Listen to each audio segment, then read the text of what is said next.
Alors guys, nous allons décortiquer ensemble l'actualité du club. Nous allons donc parler de João Neves, Bruno Fernandes, Van Nistelrooy, Renéac et autres actualités bien sûr.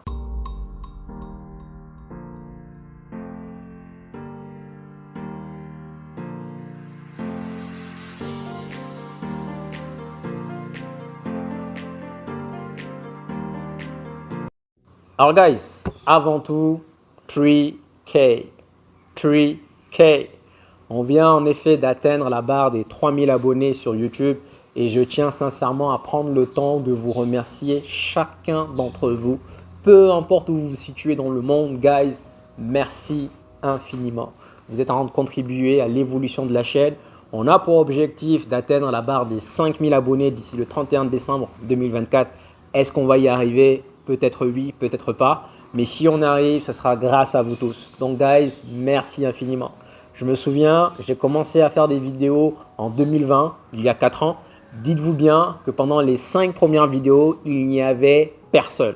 0 vue. J'étais là, ouais. Zéro, nada, même pas un. Pendant les 5 premières vidéos, 0 vue sur Facebook.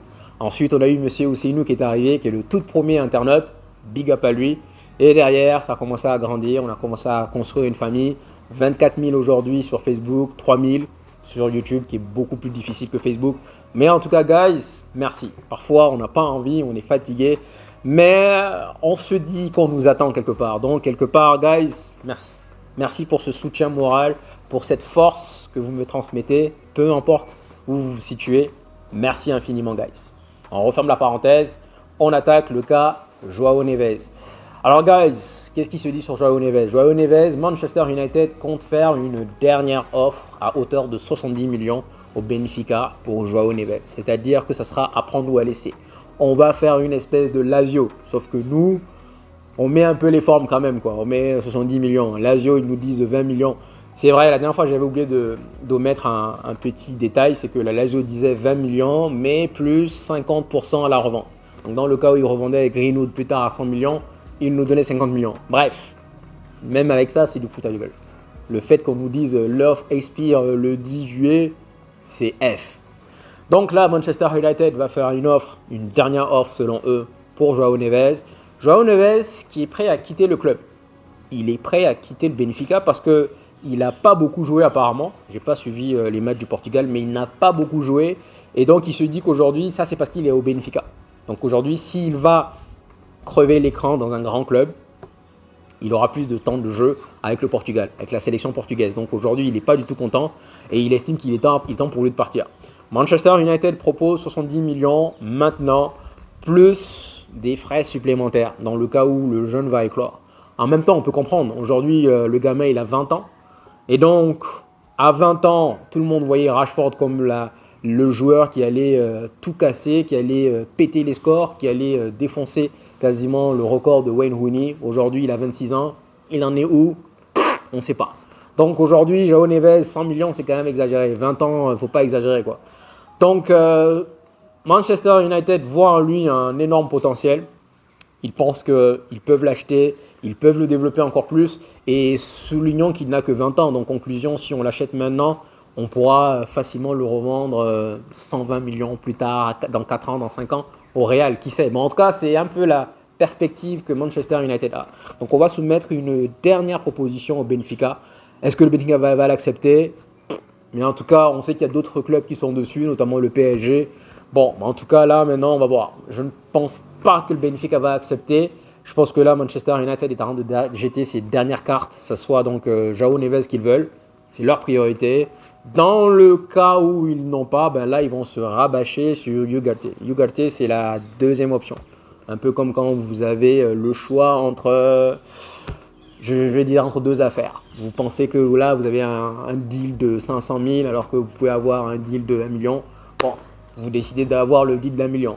Donc, la priorité, c'est João Neves. João Neves veut quitter, pas nécessairement pour Manchester United, mais il veut quitter, donc on verra. Franchement, je vous dis mon avis, je doute fort que Benfica accepte.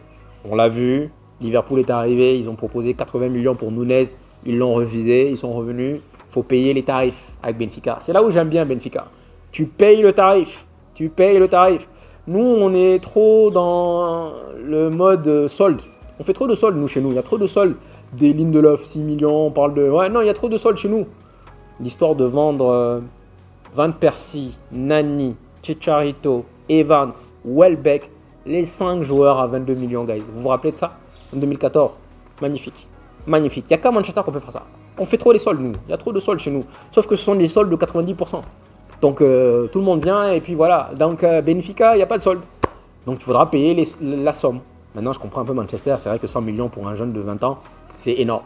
Mais moi, dans un second temps, encore une fois, João Neves et Kobe Mino, pour moi, c'est un profil assez similaire. Pourquoi? Je ne sais pas. Ugarte, j'ai expliqué pourquoi, mais bon, voilà. Dommage que Zubi Mendy n'est pas dans la course. C'est vraiment dommage. Donc là, on va aller déposer 70 millions. Si on dépose 60 millions sur Zubi Mendy, on l'a. Mais là, on va aller déposer 70 millions sur João Neves. On sait qu'on ne l'aura pas. Bon, c'est quand même un peu triste. Également, Bruno Fernandes, les rumeurs qui disaient qu'il envoyait en Arabie Saoudite aujourd'hui ont été éteintes tout de suite. Le club ne compte pas le vendre, peu importe la somme. Et Bruno aussi, apparemment, il a expliqué qu'il ne voulait pas partir. Donc on verra comment ça va se passer. Mais en tout cas, ils ont shut down tout de suite les rumeurs. Donc Bruno va rester probablement. Et donc, guys, le Portugal est sorti. Je n'ai pas regardé le match. Mais petit clin d'œil à tous les pros Ronaldo, guys. Vous étiez là à attaquer Ten Hag. Moi, j'ai attaqué Ten Hag pour autre chose. C'est par rapport à son favoritisme. Mais encore une fois, je répète, sur son duel avec Ronaldo, je dis tous les jours Ten Hag. Je suis désolé. Vous ne voulez pas comprendre, votre joueur, il est sur la fin de la carrière. Il a eu une carrière fantastique, extraordinaire. Mais là, il est sur le déclin. Première fois qu'il arrive aujourd'hui dans une compétition internationale sans marquer le moindre but. Il n'y a pas de hasard dans la vie. Donc pour moi, à cet instant-là, il devait partir. Vous allez me dire, ouais, parce que j'ai des gens qui m'attaquent souvent, qui m'envoient des messages, et vous reconnaissez. Il y a des gens qui me disent, ouais, t'as vu ce que Ronaldo il a fait? Franchement, déjà j'ai envie de vous dire, je m'en fous, désolé, mais je m'en fous. Il peut marquer 50 buts s'il veut en Arabie Saoudite, moi ça me fait ni chaud ni froid. Moi ce qui m'intéresse, c'est Manchester United. S'il les marque avec Manchester United, ok. S'il les marque avec notre club, j'en ai rien à battre. Donc, il peut marquer 50 buts avec lui s'il veut en Arabie Saoudite, quand il s'agit de jouer au haut niveau, boum. Il est en train de, c'est ça que Riolo a dit, il est en train de garder en otage la sélection. Parce qu'aujourd'hui, si on le met sur le banc, tout le monde va venir dire « Il a 39 ans. Et aujourd'hui, il n'a pas un seul but. Et il joue tous les matchs. Il finit le match. » Je suis désolé, guys. Voilà. Bon, bref. On referme la parenthèse. Je vais rapidement ouvrir le dossier Mason Mount. Vous savez, parfois, j'occulte le fait que Mason Mount est un joueur de Manchester United. Je l'oublie. Il s'est tellement blessé, il a tellement été absent cette saison que j'oublie qu'il est chez nous. J'oublie que c'est lui le numéro 7. Franchement, je l'oublie. Et vous êtes nombreux à le signaler en commentaire. C'est vrai, guys, honnêtement, je dois vous l'avouer, je l'oublie. Mais, sincèrement, j'espère que cette année, il va être loin, très loin des blessures. Parce que, guys, Mason Mount, c'est pas un mauvais joueur. C'est pas du tout un mauvais joueur. Je pense que c'est un joueur qui peut s'adapter. On a vu plusieurs joueurs arriver, mettre un peu de temps, au moins la première saison, avant de s'adapter et puis derrière éclore. Je pense, peut-être vous allez me dire Diego Forlan qui n'a pas eu une carrière énorme, mais Mason Mount pour moi n'est pas un mauvais joueur. C'est pas un mauvais joueur, c'est un joueur qui a eu beaucoup de blessures et l'année dernière, je le disais, je ne comprenais pas pourquoi est-ce qu'on allait le chercher, sachant que de 1, on avait Bruno Fernandes et on sait que tous que Bruno Fernandes était notre capitaine, notre 10, notre joueur indéboulonnable. Pourquoi on va chercher un joueur 70 millions alors qu'il nous manquait un défenseur central? Donc ce qui s'est passé avec Mason Mount là, avec ce qu'on a aujourd'hui, Dan Ashworth, Wilcox, Vivell, ça ne va plus jamais se reproduire. Plus jamais Ten Hag va venir nous dire, ou un autre coach va venir nous dire, ma priorité c'est Mason Mount, sachant qu'on a d'autres trous à combler. Donc j'espère que cette année il va être loin des blessures, mais encore une fois ce n'est pas un mauvais joueur. On est parti chercher moi ce qui me dérangeait, et ce qui me dérange encore sur De Ligt, c'est par rapport aux blessures. Maintenant, c'est vrai que si on change l'atmosphère, si on change le mindset, derrière ça peut changer. La rentrée c'est lundi, et on attend tous de pied ferme Mason Mount. On attend de voir ce qui va se passer. Je pense que puisque Bruno vient de se faire éliminer, donc du coup, je ne sais pas si on va voir avec McTominay combien de jours est-ce qu'ils vont avoir de repos. Est-ce qu'ils vont avoir 2 semaines ou ils vont avoir 3 semaines? McTominay s'est fait éliminer la semaine dernière. Donc s'il revient la semaine prochaine, cela signifie qu'ils ont eu 2 semaines. Si c'est la semaine d'après, ils ont eu 3 semaines chacun. Donc on verra quand est-ce que Bruno va nous rejoindre. Mais cela signifie que les premiers matchs que l'on va avoir, ce sera donc Mason Mount en 10. Il y a une carte à jouer. Guys, si je ne me trompe pas, l'année dernière, l'un des plus beaux matchs que j'ai vus, en dehors du fait qu'on ait vu contre Liverpool ou même contre City, c'était Crystal Palace. Crystal Palace en Cup, le 3-0 en Cup. Maintenant, vous allez me dire que oui, c'était l'équipe B de Crystal Palace. Vous avez raison, probablement. Mais je sais également que nous avons joué contre des Sheffield, contre des Burnley et nous avons été chaotiques. Franchement, le match contre Crystal Palace qu'on a eu en Cup, le 3-0, juste après on perd 1-0 à domicile, le 3-0, c'était l'un des plus beaux matchs dans les déplacements, dans le mouvement. Et ce match-là, justement, c'était Mason Mount qui était 10. Donc moi, je crois en lui, si bien sûr il arrête de se blesser. Il n'a que 24 ans. Maintenant, encore une fois, l'effet marketing, on lui donne le numéro 7 comme si voilà, c'était la big star. Le numéro 7, normalement, c'est un numéro privé. C'est Beckham, c'est Ronaldo, c'est j'ai oublié, c'est Cantona. Le numéro 7, c'est... Est-ce que le numéro 7 lui-même n'est pas trop lourd? Valencia, il a pris le numéro 7 une année. Il s'est rendu compte que c'est trop lourd, il l'a rendu. Donc, peut-être aussi que, comme Maguire, le brassard était trop lourd, peut-être aussi que le numéro 7 est lourd. Et donc, du coup, ça a des répercussions psychologiques. Mais, ça peut être un joueur que s'il a une bonne pré-saison, on peut compter sur lui. Il peut jouer 10, il peut jouer ailier. Donc, pourquoi pas. Et il a une belle vision, c'est un joueur collectif. Donc, c'est un joueur que moi j'aime bien dans ses appels, dans ses déplacements. Franchement, je me dis qu'il a une carte à jouer. J'aimerais également parler d'Amad Diallo. Je compte énormément sur lui cette année. Et j'espère vraiment que Ten Hag va pas nous faire avec Ballon d'Or 2025. Ballon d'Or 2025, il ne doit plus jamais être titulaire chez nous. Vous allez me dire, ouais, il a été perturbé. On s'en fout, le mec, il est nul. Il est nul. C'est le seul qui a eu le Ballon d'Or 2025. En fait, Ballon d'Or 2025 veut dire qu'on commence à partir du bas. C'est-à-dire que normalement, le Ballon d'Or 2025, on fait donc numéro 1, numéro 2, numéro 3, numéro 4. Ben lui, il va dans l'autre sens. On va de plus l'infini en moins l'infini. Donc c'est pour ça qu'il a le Ballon d'Or 2025. J'avais déjà prévu qu'il allait avoir le Ballon d'Or 2025 parce que lui, il est, selon moi, le joueur le plus nul que j'ai vu. Donc c'est lui qui a le Ballon d'Or en partant par le bas. Donc j'espère qu'Amad Diallo aura sa chance. J'espère qu'il va se prouver pendant la pré-saison. La pré-saison sera primordiale. Et donc, pour en revenir sur René Hack et Van Nistelrooy, ils ne sont toujours pas là parce qu'aujourd'hui, malheureusement, à cause du Brexit, l'Angleterre n'est plus dans l'euro. Donc aujourd'hui, il faut faire les visas de travail. Donc ce qui prend du temps. Et donc bon, là, la saison va commencer. Ça me saoule un peu du fait qu'ils ne soient pas là parce que la saison commence. Moi, j'ai envie qu'ils soient là dès le premier jour pour transmettre leurs idées.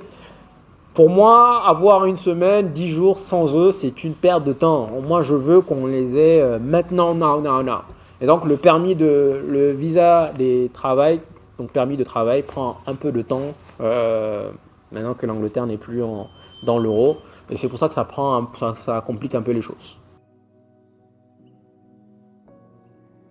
Et donc, rapidement, pour revenir sur l'actualité du club, des sources disent que Mason Greenwood va faire son retour ce lundi à Carrington. Souvenez-vous, lundi, c'est la rentrée. On aura le temps de voir les photos. J'ai hâte de voir lundi. J'ai hâte de voir comment ça se passer. Et des sources disent que Ten Hag voudrait le conserver. Ten Hag ne veut pas le vendre. Ten Hag voit en lui un potentiel énorme qu'il peut exploiter et il souhaite le garder. Maintenant, on aura la réponse rapidement lundi. S'il s'entraîne avec le groupe, cela signifie que derrière, il y a peut-être une possibilité qui reste. Mais même ça, je pense que si la bonne offre arrive, je pense qu'il partira. La seule chance, c'est-à-dire les 0,0001 chance pour que Mason Greenwood reste, serait que tous les autres clubs soient totalement stupides, totalement aveugles. Personne n'arrive à voir le talent de Mason Greenwood. Apparemment à Marseille, on le voulait, mais les supporters ont commencé à signer une pétition pour soi-disant ne pas le signer. Les guys, il est avec sa femme. On dit que le linge sale se lave en famille. Si, je dis bien si, il n'était pas avec sa femme, je pense que moi-même j'allais condamner. Mais à partir du moment où aujourd'hui, ils sont ensemble, ils ont un enfant ensemble, qui sommes-nous pour le juger? Donc guys, il va faire son retour. Pour l'instant, j'ai entendu que Greenwood. Sancho, ça reste encore inconnu parce que ce n'est pas aussi la même montagne. Sancho, c'est directement avec Ten Hag, alors que Greenwood, c'est c'est plus autre chose. Donc, franchement, on va voir. Est-ce qu'il va, en tout cas, il va venir lundi. Il va s'entraîner avec qui? Est-ce qu'il va s'entraîner seul, à l'écart? Est-ce que si on le met à l'écart, ça va pas jaser? Tout ça, ce sont des questions qu'il faut poser. Donc, guys, à part ça, il n'y a pas vraiment grand-chose à se mettre sous la dent. Lindelof est censé partir pour l'instant, c'est ce qu'on dit. Mais bon, encore une fois, qui est-ce qui va nous donner les miettes, réclamer les 15 millions, les soldes que l'on fait chaque année? Et donc, à part ça, il n'y a pas grand-chose sinon. Donc, Maïs, merci encore une fois pour le soutien. Merci aux 3003 personnes à l'instant où je fais la vidéo qui sont abonnés. Merci infiniment. On va essayer d'atteindre les 5000. Et puis, bon, ben, merci encore, guys. Et je vous dis, prenez soin de vous. Ciao, ciao. À la prochaine.